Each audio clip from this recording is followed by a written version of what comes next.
Hi YouTube, back here at another video on working on my tractor. So anyways, I had the same problem everybody else has had. Blew my hydrostatic fan. Branch went in there and tore it up, so I gotta take this thing apart. I've actually already taken off these panels here to try to access the fan, but my tractor is a 2009 Bx25.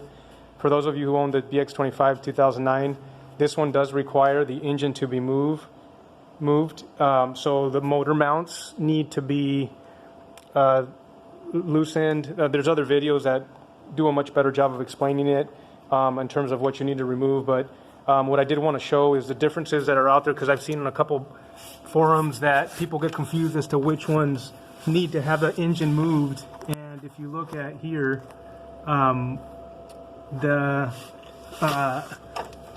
the reason this engine has to move forward is because this only has 3 bolts. So these 3 bolts that come off, and there's not that extra plate in there. So if your tractor does not have 6 bolts to remove from the engine, then you have to lift the engine to fit this out, as far as I know.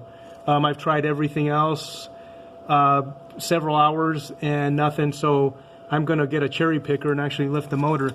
The other thing, the blessing in disguise, for those of you who do have to lift the motor, sorry about the lighting, there you go, you can just see the 3 bolts, is you will find that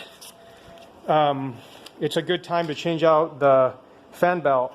And I looked at mine, and if you look at the cracks in it, it's probably pretty close to failing. So it's a good time to change out the fan belt. For those of you that are in this hydrostatic fan change process. So anyways, hope you found this video informative. Thank you.